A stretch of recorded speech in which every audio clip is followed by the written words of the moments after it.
My teacher tried taking my prosthetic leg off in class because she thought I was faking it. I've been wearing a prosthetic leg since I was 9 after bone cancer took my real one. By high school, I'd gotten used to explaining it to new teachers, showing my medical documentation, and moving on. Most educators were understanding and supportive. But Mrs. Henderson, our long-term substitute for AP Biology, was different from day one. She kept making comments about kids these days faking everything for special treatment and would stare at me whenever I used the elevator or took extra time transitioning between classes. I tried showing her my 504 plan and medical records, but she just rolled her eyes and muttered something about convenient paperwork. The breaking point came during a lab practical. I was working at my assigned station when she approached with this smug expression. She whispered that she'd dealt with attention-seeking students before, and that my little act wasn't fooling anyone. I explained again that my prosthetic was real, even offering to show her the attachment point, but she just smiled coldly. "Prove it then," she said loudly enough for nearby students to hear. "If it's real, you won't mind me checking." Before I could react, she grabbed my prosthetic leg and yanked hard, trying to pull it off like it was some costume piece. The pain was excruciating as the socket twisted against my residual limb. I screamed and fell backward, knocking over lab equipment as she continued pulling, convinced it would just pop off. The entire class stopped working. Several students started yelling at me. But it wasn't indignation. It wasn't because they saw the absurd scene that had just happened. It was because they thought I was being dramatic. "He always exaggerates," I heard someone murmur. "There he goes again, wanting attention," said another. My heart was beating irregularly, not just because of the physical pain, but because I realized that, at that exact moment, everything I had lived through in recent years, all the silent struggles, each scar, each painful step, was being thrown away as if it were theatrical lies. I was still on the floor when Mrs. Henderson released my leg with an irritated sigh, as if I were the problem. As if she had been deceived and was now embarrassed for not being able to prove her conspiracy theory. She bent down, adjusted her blouse as if nothing had happened, and, with complete calm, said, "You can resume the activity. It was just a misunderstanding." I was trembling, inside and out.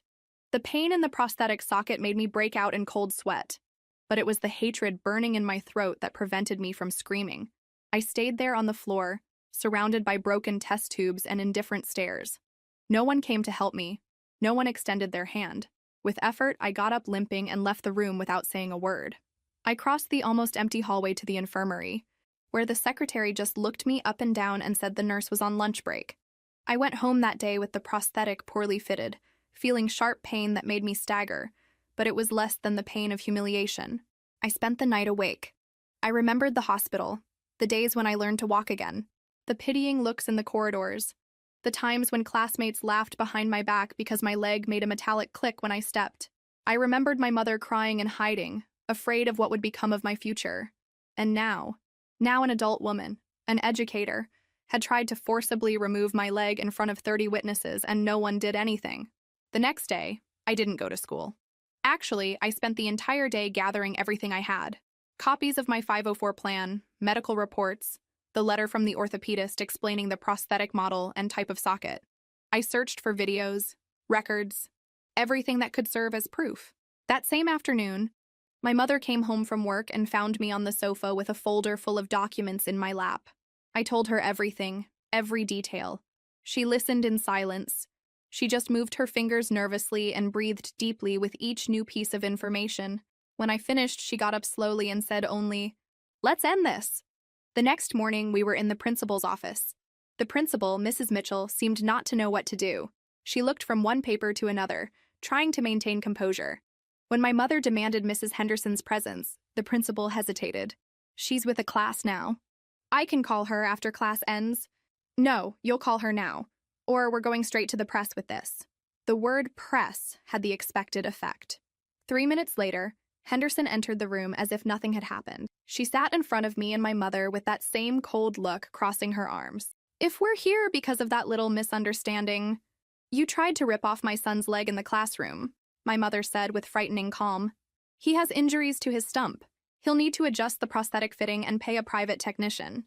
And besides that, he was humiliated in front of the entire class." The principal cleared her throat. "Maybe we can find a way to resolve this internally." "It won't be internal," my mother replied. "We've already contacted a lawyer, and I myself sent an email with all the details to the school board. With copies to the Department of Education and 2 local newspapers, Henderson turned pale. It was the first time I saw her look away. But that was just the beginning. Because the administration might pretend they wanted to resolve it, but the truth is that public schools live to protect their image. 3 days later, an official note said the school was investigating the facts and couldn't comment until the internal process concluded. Henderson continued teaching. And the students, well, most just thought I had been too dramatic and now wanted to appear on television. But I was prepared. A friend of my cousin was a journalist for a big student blog. I showed him everything. The photos, the documents, the audio I accidentally recorded on the day of the lab. Yes. Luckily, my phone was recording when she said she had dealt with students who fake before. 2 days later, the video was online. Teacher accuses amputee student of faking and tries to remove prosthetic in class. The headline was sensationalist, but true. The commotion was immediate. Within hours, the video was on Twitter, Instagram stories, parent groups, YouTube channels of teenage commentators, people from all over Brazil sending messages of support, outraged by the story. And then the school had no choice. Henderson was suspended, then dismissed.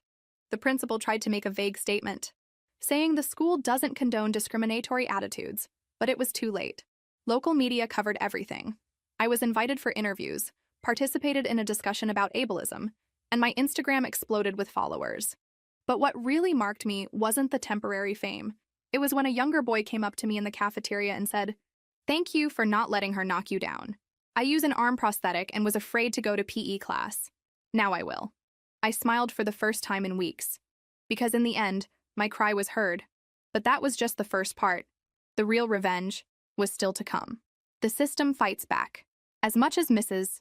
Henderson's dismissal was a milestone, it wasn't enough. Not for me. Because even after all that, the videos, the testimonies, the online commotion, nothing had changed inside the school.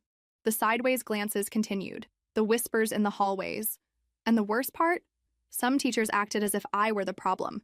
Once, I heard the history teacher commenting to another teacher, "I can't teach peacefully with this cancel culture. Anything becomes a scandal now." And then I understood. They weren't sorry. They were afraid. And it wasn't of me. It was of what I represented.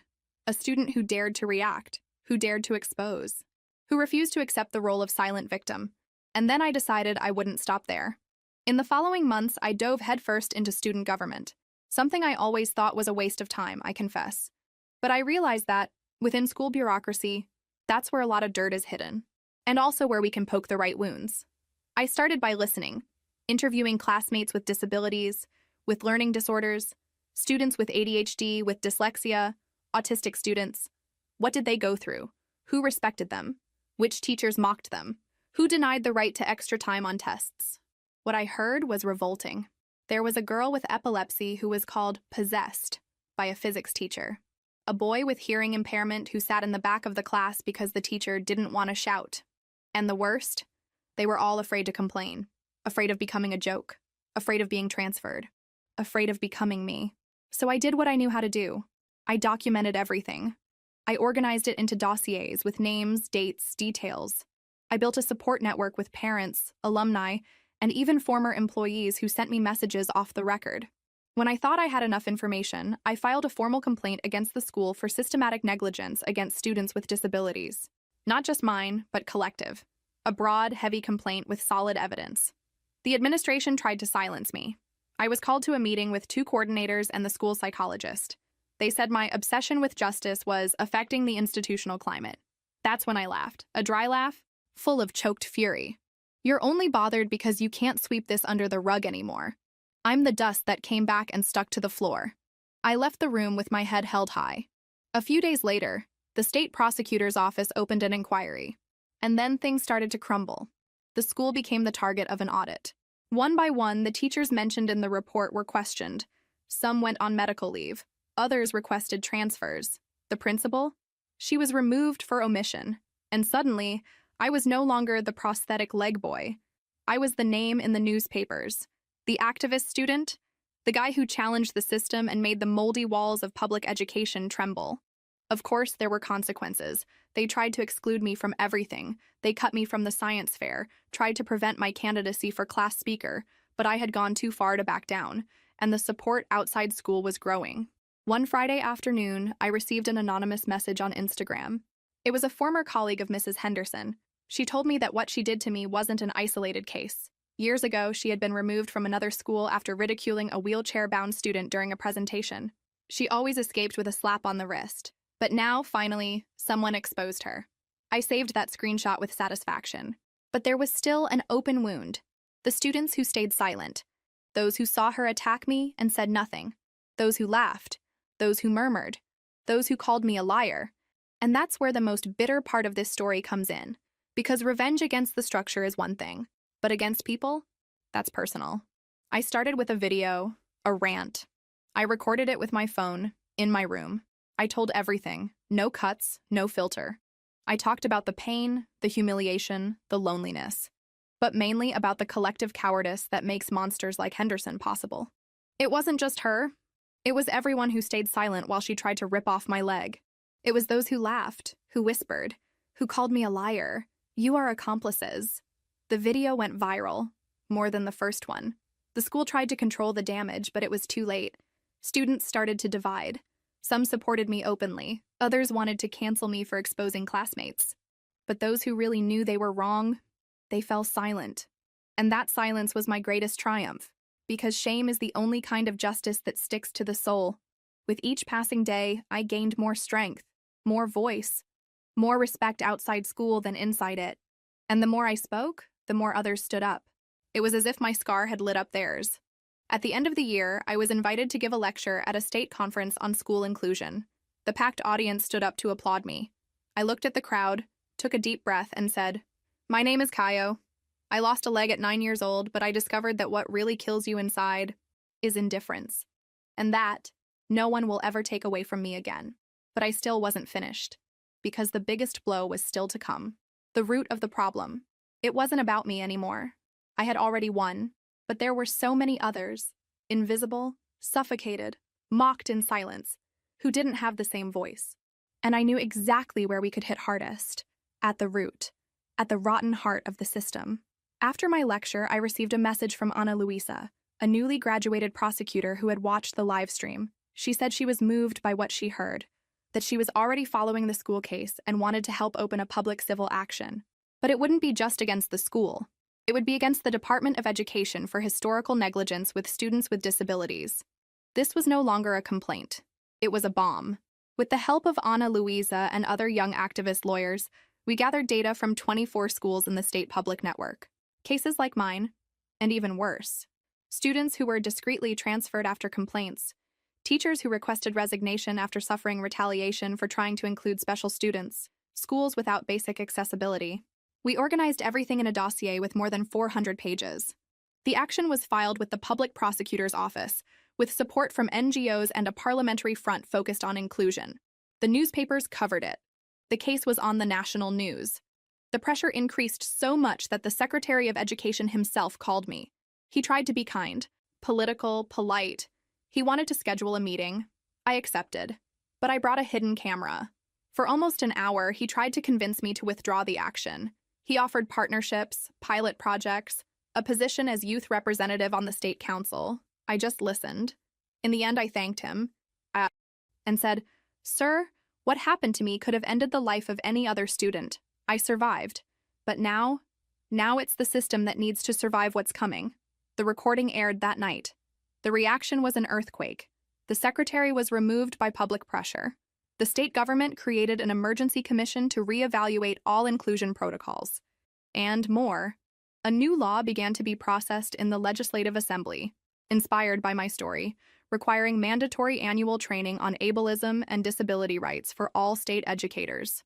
At school, everything had changed. New principal, new teachers, a new elevator installed, renovated ramps, braille signage, an exclusive support room for students with special needs.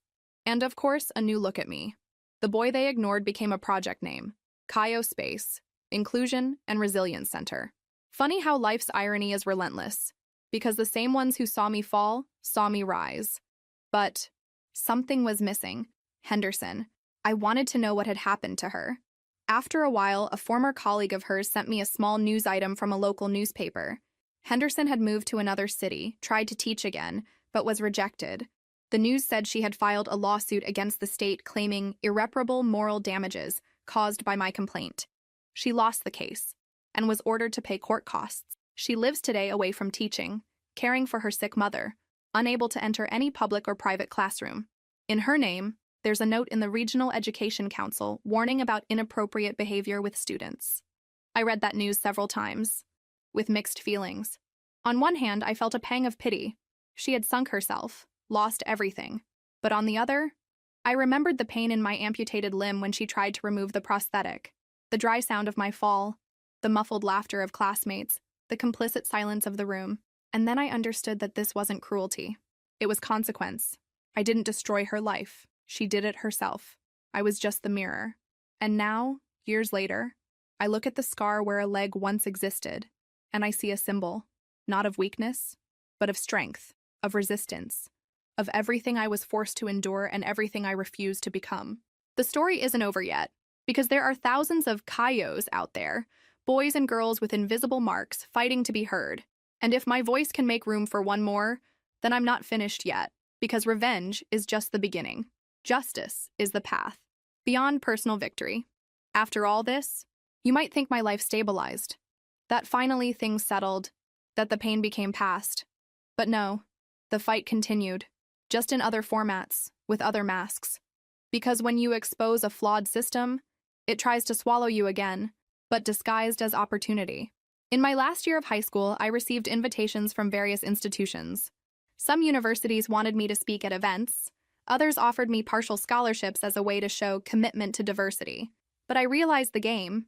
They weren't interested in me as a person, but as a symbol, a marketing piece.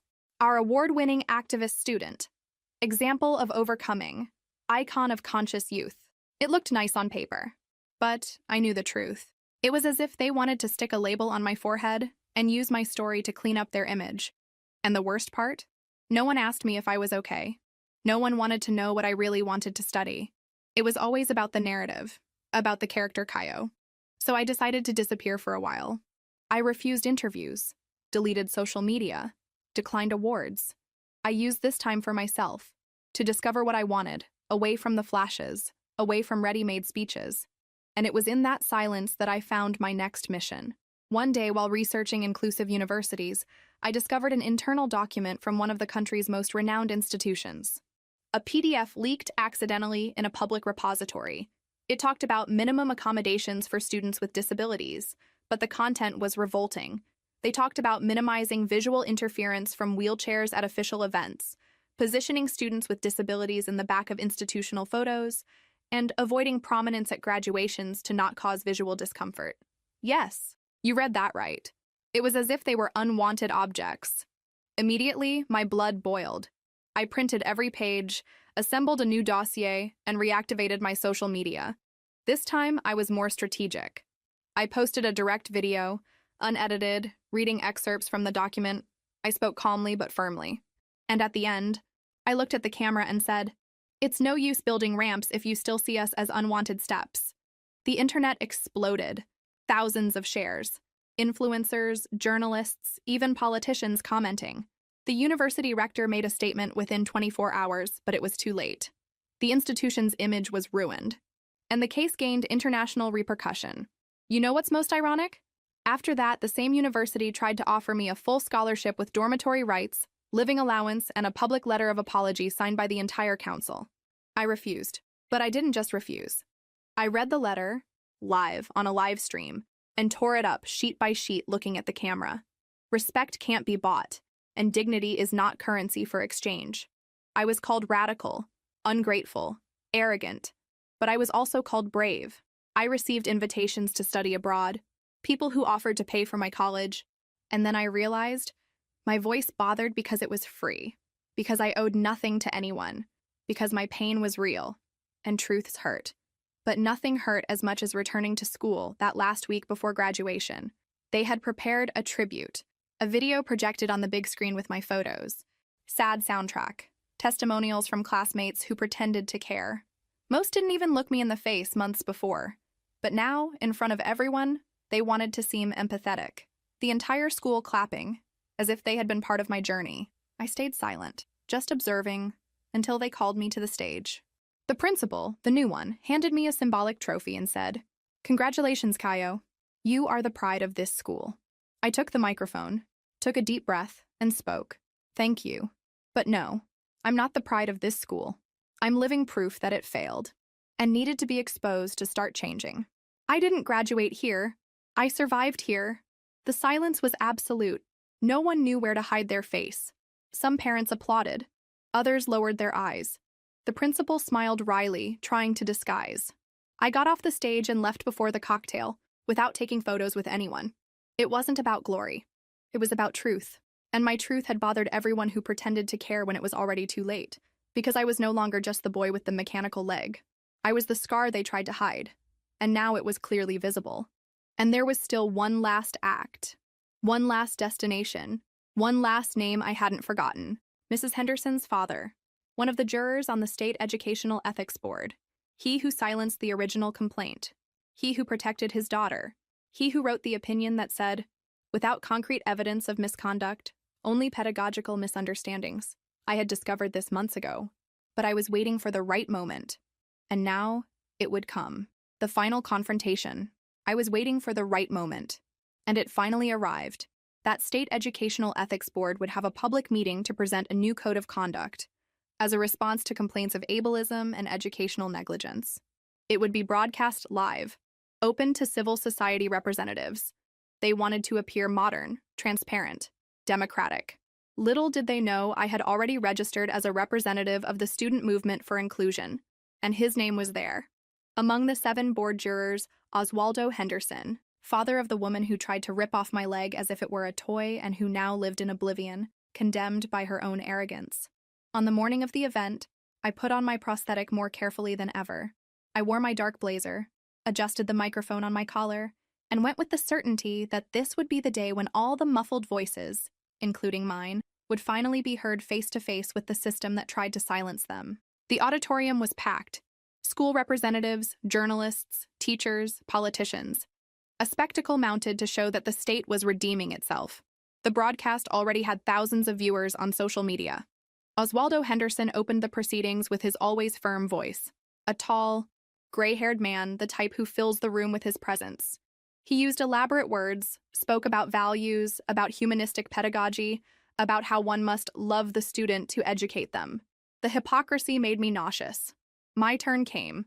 My name was called Kaio Menezes, student and representative of the Youth Forum for Inclusion. I stood up under attentive gazes. Some recognized me. Others just expected another generic speech from a victim student. But I didn't come there to be a symbol. I came to be a thorn. I approached the podium, adjusted the microphone, and began. "Ladies and gentlemen, I wish I could thank this space, say it's an honor to be here, but I would be lying." Silence settled in.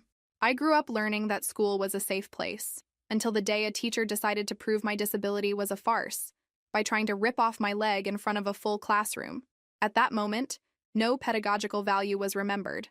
No ethics protocol was respected. What happened was violence, raw, and institutional.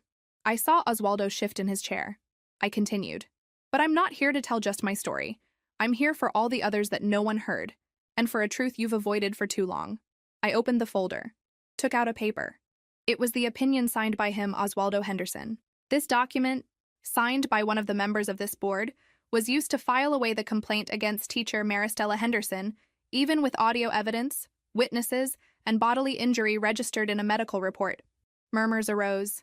The jurors looked at each other. I want to make it clear, I'm not asking for revenge. I already had that. What I want is justice. I want to know how a father can ethically judge his daughter and still sign as impartial. How this council intends to talk about ethics if there isn't even transparency among its own members. Oswaldo cleared his throat, adjusted his jacket. Young man, your complaint is outside the scope of this session. No, it isn't, Mr. Oswaldo. Because while you're sitting on this board pretending to defend students, everything this commission does is pretense. And pretending is exactly what they accused me of doing. He paled. The cameras focused on me. I continued, firmly. Today, I publicly demand your resignation, not only for conflict of interest, but for complicity. You helped bury the complaint that almost destroyed me, and this will no longer be ignored. A journalist stood up from the audience and shouted, "Mr. Oswaldo, do you intend to respond to this accusation?" He tried to disguise, tried to laugh, tried to control the situation, but it was too late. The video of my speech went viral in the following hours. Headlines popped up. Son of denounced ex-teacher demands father's resignation in state plenary. Amputee student confronts educational ethics system live. Scandal exposes nepotism and cover-up in education council. 2 days later, Oswaldo requested leave for personal reasons. A week later, the council was temporarily dissolved for restructuring. A month later, I was invited to join the new commission as an honorary member. I refused. I don't want to be part of a system that only changes when exposed. I want to create a system that doesn't need to be shamed to function. And so it was. I could end here, right? But no. Because true revenge isn't destroying the other. It's moving forward without letting them define you. It's when the pain they caused you becomes just a starting point, not your ending. It's when the scar stops hurting and starts teaching. And that's what would come next. A new beginning, a new path. But first, one last chapter. Building something new. After that last confrontation, I thought my mission was over. That I could, finally, live my life without constantly carrying the weight of struggle on my back. But the truth is that when you become a symbol of resistance, other people's wounds start looking for you. And when I realized it, I was no longer walking alone. Within a few months, I was being sought out by parents, teachers, and even principals. People wanting to understand how to build truly inclusive schools. Not the ones that paint a wall with colorful paint and think that's enough, but those that face the structural prejudice that contaminates education from the cradle. And there's something bigger than me was born. I created, together with other activists, an institute. We called it Root Foundation, because the problem was never the tree. It was always what's buried. And we decided to replant everything from scratch. The foundation started small. Lectures, workshops, booklets for schools, training on ableism, inclusion, and emotional accessibility. Because being accessible isn't just having a ramp, it's also having empathy. And when I saw it, we were in 10 states, then in 20, with donations, grants, international partnerships. And the most incredible thing, without accepting a single cent from institutions that wanted to wash their image at our expense. Meanwhile, my personal life was also flourishing. For the first time, I began to allow myself to exist outside of pain. I went to college in another city, in another state, in a place where no one knew my name by sight, where no one looked at me as the prosthetic boy or the symbol of overcoming, where I could just be Caio, the guy who loves bitter coffee, science fiction books, and classical music when he's sad. It was there I met Sophia. She was an architecture student and knew nothing about my story. One day, we sat next to each other in a boring seminar and exchanged glances when the speaker made a horrible joke about walking the line. She laughed quietly and said, "That was terrible." I laughed back, "Luckily, my leg is metal. It walks the line by itself." She widened her eyes and laughed, for real, without pity, without disguise. It was the first time I joked about my own prosthetic without feeling shame. In the following months, we became inseparable. Sophia never asked me about the past. She waited for me to want to tell, and when I told, she just listened, without speeches, without forced admiration, just with respectful silence that said everything. "You are not your pain." And it was there I understood that my story wasn't a prison. It was just a road. One that led me to people who really saw who I was. Years later, we returned to my old school. Now renovated, different, full of new projects. I was invited to give my name to the library. Caio Menezes Library. I stood in front of the plaque for a few minutes. It was strange, reading my name in bronze, where they once prevented me from walking in peace. I saw old teachers, the few who stayed, looking at me with wet eyes. One of them came up to me and said, "Sorry for not doing anything in that class." I still remember the scream. It haunts me to this day. I looked at him, not with anger, but with truth. Omission also screams, "Teacher, but at least you listened." He nodded and cried, not like a man who is ashamed, but like someone who finally understands. On the way out, a 7-year-old girl with a brand new colorful prosthetic ran up to me. "Are you the man with the magic leg?" Smiling, I crouched down and replied, "It's not magic, it's courage." She hugged me, and in that hug I felt everything. The pain, the anger, the revolt, the fear, the revenge, everything that guided me for years dissolving there, in the little arms of someone who could now walk without fear in the hallways where they once tried to stop me. Because in the end, I didn't want justice just for me. I wanted to create a world where no one else would need to fight for it from such an early age. And now that world was beginning to exist. Not because of my pain, but despite it. And that no one will ever take away again.